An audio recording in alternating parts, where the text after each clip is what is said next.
Oh, man. I feel like I've been, I keep looking at the screen.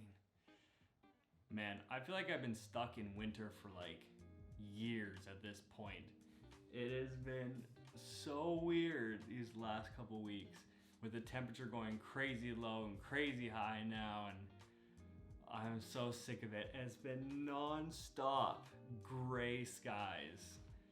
And if you know me, I hate gray skies. It's just, they don't do anything for me. I like blue skies and really bright light.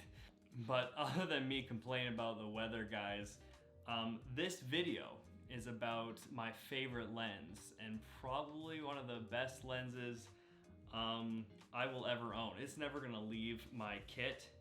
And before I show you which lens this is, guys, I just want you to know that you can make money with any lens.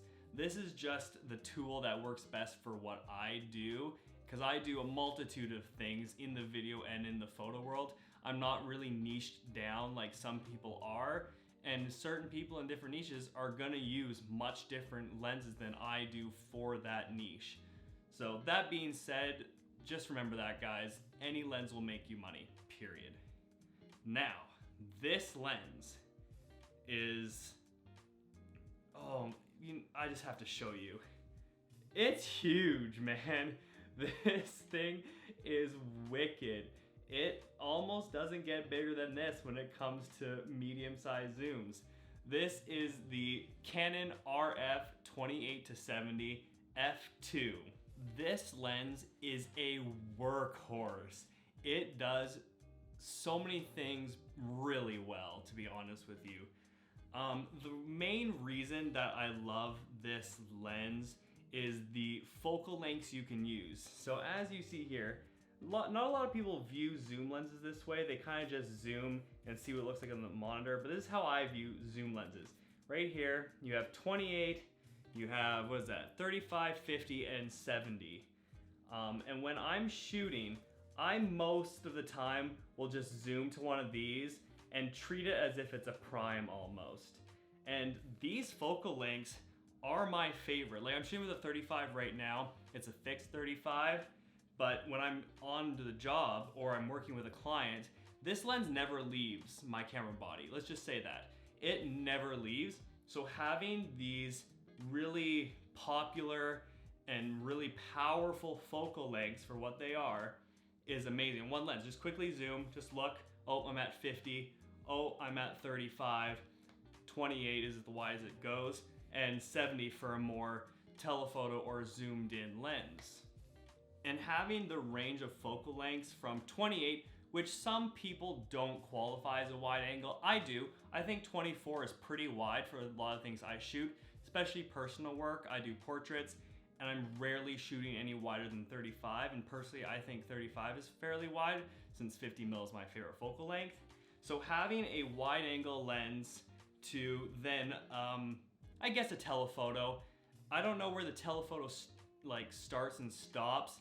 I would guess 85 into the 200s, but I guess like the telephoto zooms that you buy are 70 to 200. So I guess this is the beginning of the telephoto range. So being able to go to a smaller telephoto length to then a wide angle length in one lens on the go is so important, especially with me with the running gun setup I have. To be able to cover those ranges is like, it just makes life so easy and so stress-free. I just realized I had the lens cap on the whole time. I apologize for that. And before anyone calls me out, if you've watched some of my earlier videos, you know that I dropped it and got a nice little chip in the ring and got a pretty decent scratch. And I'm pretty sure that it's a little on the louder side when it focuses now. Still fast and still that great, and it doesn't affect image quality, but that did happen, and I know if I didn't mention it, someone out there will roast me for it. Now, point number 2 is it's fast AF. And I don't mean what you think, I mean autofocus. This thing is lightning quick. Now, keep this in mind, I do run it on the R5, so that contributes quite a bit to the autofocus speed, but this compared to say the 35 on my camera, this thing, like there's no competition. this thing is insanely fast.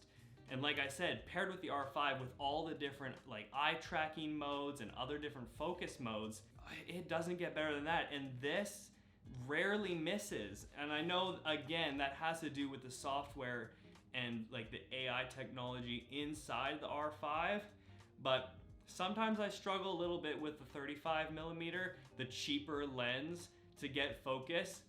But when this is on and I have it on face tracking, like I never stress about it. It's so good and so fast, and especially in video mode, this thing is wicked because you have focus speed control on the R5, and you can get just beautiful slow speeds or just wicked fast speeds for different types of video applications.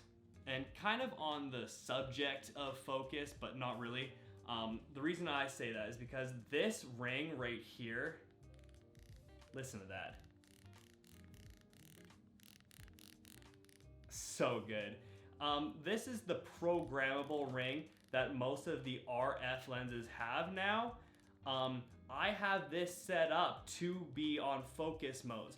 So again, when I'm in the field, everything is fast, fast, fast. I don't have to stop and think about it. Now, although I don't use it like this all the time, another amazing feature of this lens is it stops down to f2. Now, most high-end zoom lenses are 2.8, which I usually shoot at anyway because I like that f-stop for portrait work. But having the option to go down to 2 makes shooting events and like weddings really amazing. I shot a couple that weren't well lit and I was a little bit worried, but because I can go down to f2, this did really well. Now, one of my big pet peeves with the industry that we work in is that the image of your rig can have a great impact on what your client thinks of you. And this lens will give you that image of yourself that you want. I'll show up on set sometimes and people will be like, wow, must have paid a pretty penny for that one. And I'm like, yeah, she wasn't cheap. And for some reason, clients like that. They like expensive things. They like to see that what they're paying for is going to be worth it.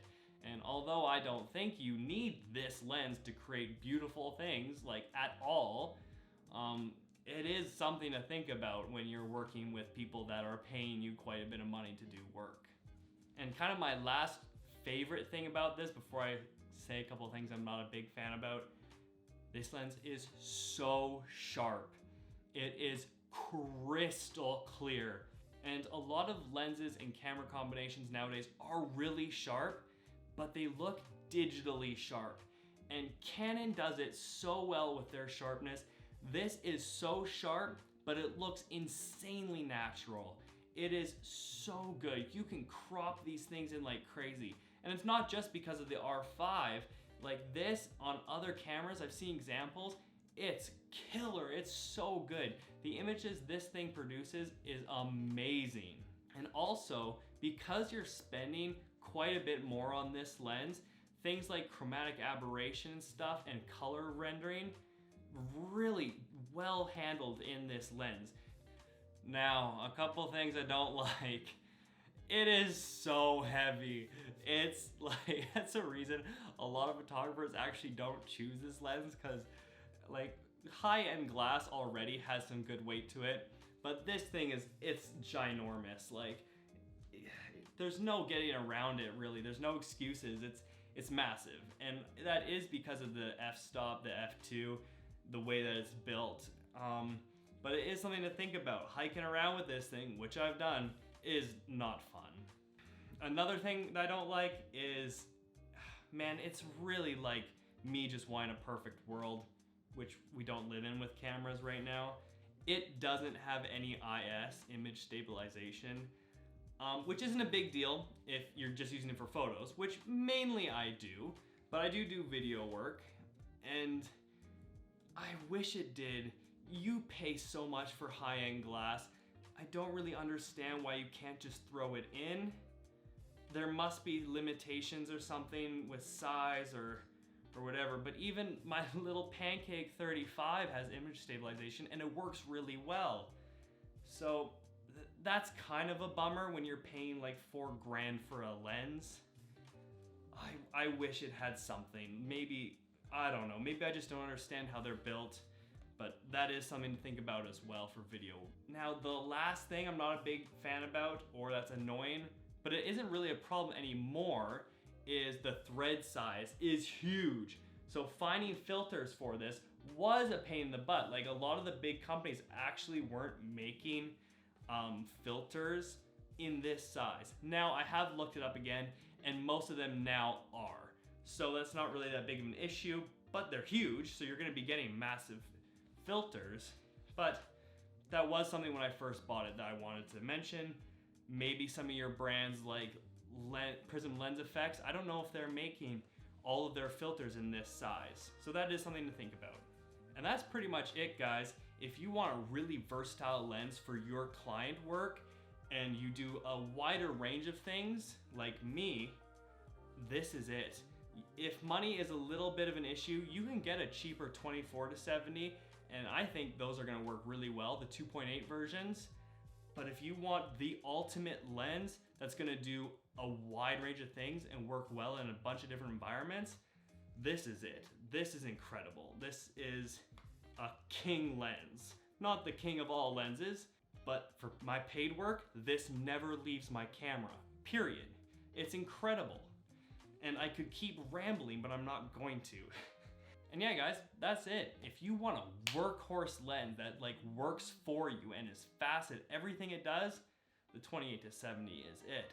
And like, of course, I realize that it's complemented by the R5 and the technology in that, but put that on any modern RF camera, oh, you're just laughing. It will pay itself off very quickly. And yeah, guys, that's it from me. If you like this video, please consider subscribing. It means the world to me. And comment down below anything, really. I love reading your comments. And yeah, I'll see you in the next one. Peace. The massive front element and but it doesn't have IS or any sort of image stabilization.